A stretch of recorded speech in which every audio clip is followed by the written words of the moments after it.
Anticiper Bruno Le Maire, c'est un exercice intellectuel qui dépasse un peu les aptitudes communes. Bonjour Laurent Berton. Bonjour.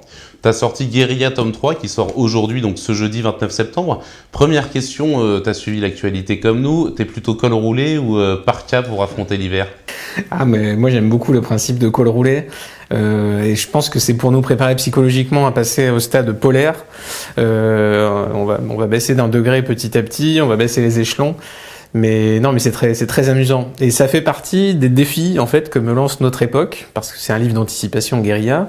Mais anticiper Bruno Le Maire, c'est un exercice intellectuel qui dépasse un peu les aptitudes communes.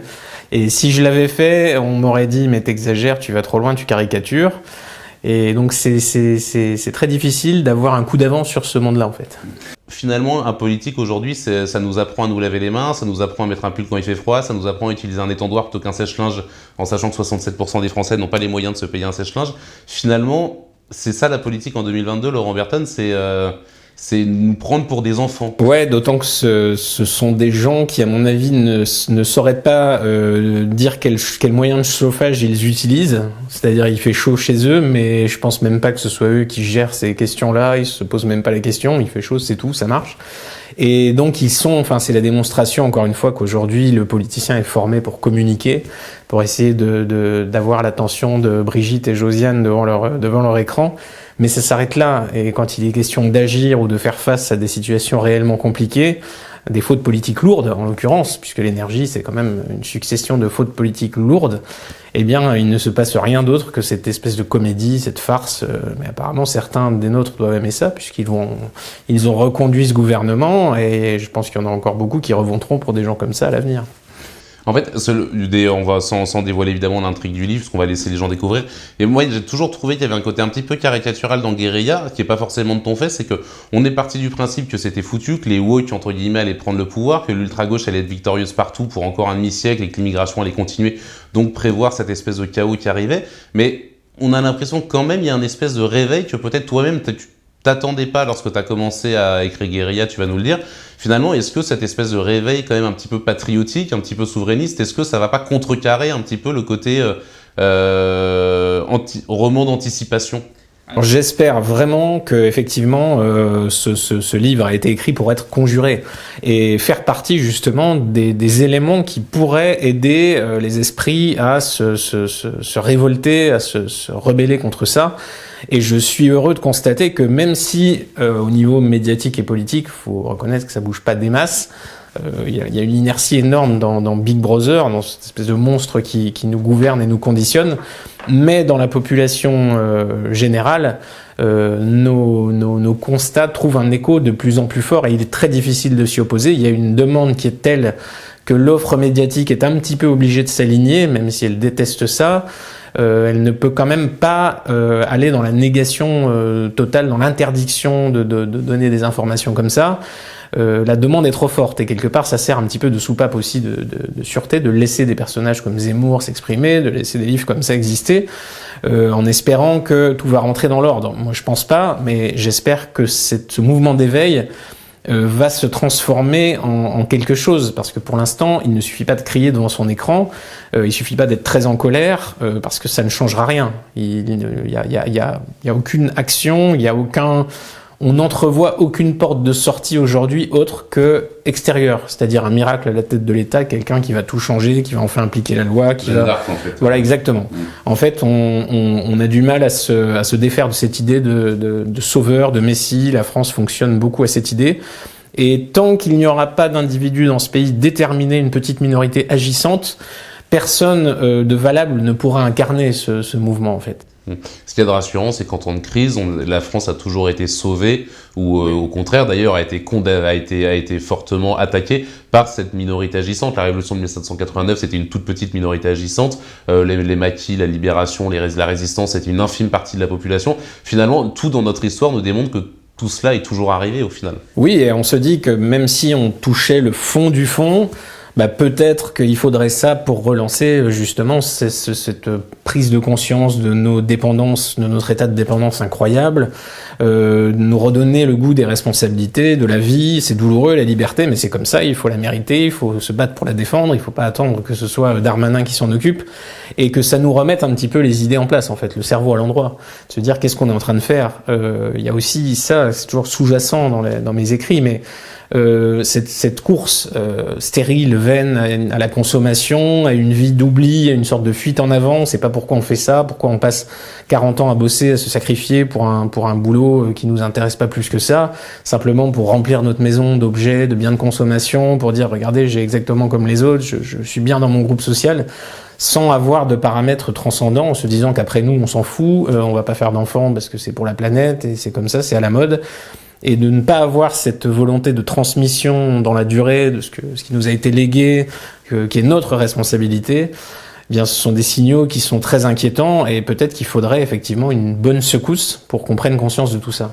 En parlant de transmission, tu as un tiers des femmes en âge de procréer en France qui ne veulent pas avoir d'enfants. Ça, plus une forte immigration, finalement, qu'est-ce qui est en train de se passer dans ce pays ? Qu'est-ce qui ne tombe pas rond dans ce pays ? Ça, plus la constitutionnalisation de l'avortement, évidemment, qui ne va pas aider dans le relancement d'une politique nataliste, quoi. Alors, on a du mal à pas voir quand même une forme de volonté sacrificielle là derrière. On a l'impression que le peuple, que les individus les plus conscients des problématiques écologiques, énergétiques, sont ceux qui veulent absolument se ligaturer, se déposer le bilan en quelque sorte, ne surtout pas procréer, en disant mais par contre que les autres le fassent, que le reste du monde déverse son surplus démographique chez nous, c'est pas un problème parce que eux ne sont pas des grands consommateurs, des destructeurs, etc. Bref, on a l'impression que le grand coupable doit attenter à lui-même. S'il le fait pas directement, il le fera sur ses enfants, ce qui est une autre manière de se suicider, mais c'en est une quand même. Et plus les individus sont en haut de l'échelle sociale, c'est-à-dire plus ils sont quand même brillants, aptes à donc transmettre des gènes brillants, et bien plus ils sont perméables à ces idées, qui sont des idées d'une classe sociale supérieure. Pour appartenir à cette classe sociale supérieure, en général, c'est comme ça. On n'a pas 4 enfants, on en a 0, voire 1 dans le pire des cas, où on adopte, où on fait autrement. Donc c'est presque mal vu de perpétuer nos gènes de dominants, notre oppression systémique qui consomme énormément de carbone. Donc cette tendance sacrificielle, quasiment sectaire, fait partie aussi de tous ces mouvements woke auxquels on assiste. C'est justement ces effets de masse dans ton livre, ce qui est fascinant avec tous tes personnages, qu'ils soient bons ou mauvais, c'est que ils ont comme ennemi la masse, entre guillemets. Ce sont que des personnages qui se détachent de la masse, soit pour la contrôler, soit pour l'amener vers le bien, soit pour l'amener vers le mal. Finalement, en fait, en prenant un peu le profil de tes personnages, en lisant un peu ce que tu écris depuis des années, on se dit mais finalement est-ce que Laurent Berton il nous invite pas en fait au recours à la forêt, au survivalisme et à dire en fait tout est foutu, tout va s'effondrer, faites des réserves de nourriture, coupez du bois et armez-vous quoi. Alors avant la survie, il y aurait la vie déjà, c'est-à-dire simplement ne pas dépendre de systèmes d'alimentation qui nous dépassent complètement, je l'ai dit, de l'État aussi, pour notre sécurité, pour tant d'autres choses. Ne pas attendre. Aujourd'hui, on a un système technologique qui est tel qu'on a des appareils, on a l'impression d'être très puissant, puisqu'on peut commander nos stores avec l'iPhone, etc. Mais tout ça, on ne sait pas comment ça marche en réalité, on est incapable de le maîtriser, et quand il n'y aura plus de ressources, qu'il n'y aura plus de courant, on sera complètement à poil, et là, le polaire risque de ne pas suffire, et ce sera très compliqué pour nous, et ce sera trop tard pour comprendre à quel point on s'est détaché des réalités élémentaires. C'est-à-dire qu'avant, on avait cette fierté minimale, cette responsabilité de nous-mêmes et des nôtres, et c'était à nous de le bâtir. Concrètement, beaucoup de nos ancêtres, la plupart de nos ancêtres étaient des gens de la terre, ils se nourrissaient eux-mêmes, ils vivaient par eux-mêmes. Et aujourd'hui, ce n'est plus du tout le cas, nous dépendons complètement de ce système technologique, et c'est aussi pour ça qu'il y a beaucoup de déficits de fierté, de responsabilité individuelle qui, elle seule, peut procurer cette forme de satisfaction, d'accomplissement. Et sans cela, on se noie dans la technologie de divertissement, mais on ne veut pas voir ces choses vraiment fondamentales. Donc avant la survie, il y aurait le retour à la vie, ce serait déjà un bon point. Si tu files une métaphore pendant tout le livre en fait sur la bête du Gévaudan, c'est la fameuse opposition entre le chien et le loup, quoi. Le chien domestiqué qui attend tout de l'homme et le loup qui Enfin, on revient à la fable de Jean de La Fontaine, finalement, tout est un peu là-dedans. Et ça, c'est ma vieille obsession de la domestication humaine. C'est pas une métaphore, c'est-à-dire que réellement, l'être humain est un animal domestique. La société l'a écarté de la nécessité de se procurer lui-même ses besoins, d'assouvir ses besoins élémentaires. Et donc, nous avons perdu nos caractéristiques sauvages, nos caractéristiques primordiales, donc une très forte stature, une haute intelligence, des capacités d'orientation incroyables, une vision. Enfin, on n'a plus besoin de tout ça. Et donc on a régressé à ce stade domestique. Et l'être domestique est un être juvénile perpétuel. Il reste joueur toute sa vie. Il reste dans l'attente, dans l'amour d'un maître. Il est prêt à ceci aujourd'hui. Quelqu'un qui n'a plus de télévision, qui n'a plus d'état, est complètement perdu, littéralement perdu, et il est prêt à se laisser mourir sur la tombe du maître comme un bon chien. Et on a cette terreur domestique fondamentale de l'abandon, de l'exclusion. Parce que, évidemment, un animal domestique qui n'avait plus son maître était condamné à mort. Et c'est un petit peu la même chose. On sent bien que si cet état s'effondre, eh bien, les créatures qui en dépendent seront elles aussi condamnées. Et c'est aussi ce qui permet de conditionner toute une population avec un chantage permanent à la déviation, au dérapage, à l'extrême droite, aux heures sombres. C'est ce qui empêche la plupart des débats publics en France aujourd'hui, parce qu'on a trop peur, nous, animal domestique, on a trop à perdre, on a peur d'être désigné, ostracisé, et donc exclu du groupe. Ça, c'est ce qui nous motive, et c'est pour ça que ce pays est une gigantesque compétition de suiveurs. Il y a assez peu de meneurs, il y en a même très peu. Par contre, on a des suiveurs très actifs qui cornaquent ces mouvements d'opinion et de population, qui empêchent la liberté des pensées et d'esprit critique même. En fait, ce tome 3 d'ailleurs est beaucoup plus tourné vers l'importance des médias, de la parole politique, de comment est-ce qu'on manipule une foule, comment est-ce on la redomestique justement, comment on lui redonne un but, comment on travestit la réalité pour arriver à ses fins. Ce qui fait que c'est quand même un épisode qui est, pour ceux qui ont lu les autres tomes, qui est beaucoup moins violent, au sens qui est moins sanglant dans une certaine mesure, mais qui est beaucoup plus dans qui met presque un peu plus de désespoir, parce que finalement on s'aperçoit que quelles que soient les victoires qu'on peut obtenir sur le champ de bataille, quelles que soient les victoires qu'on peut avoir sur la vie, etc., on sera toujours manipulé par un autre maître quoi qu'il arrive. On sera jamais libre, en fait, je suis très content de cette analyse parce que c'est vraiment ce que j'ai voulu dire. Et souvent les livres sont interprétés d'une manière très différente selon le lecteur, mais là je suis content parce qu'il y a une convergence évidente.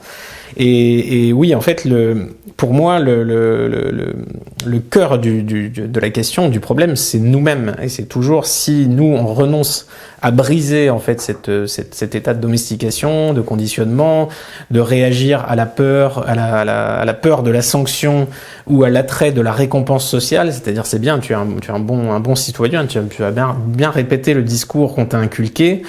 Voyez, ils n'auront pas ma haine, etc. Pas d'amalgame. Voilà, tu marques des points socialement. Tu es un bon citoyen. Et on a tous au fond de nous cette idée. On veut être perçu comme étant quelqu'un de bon.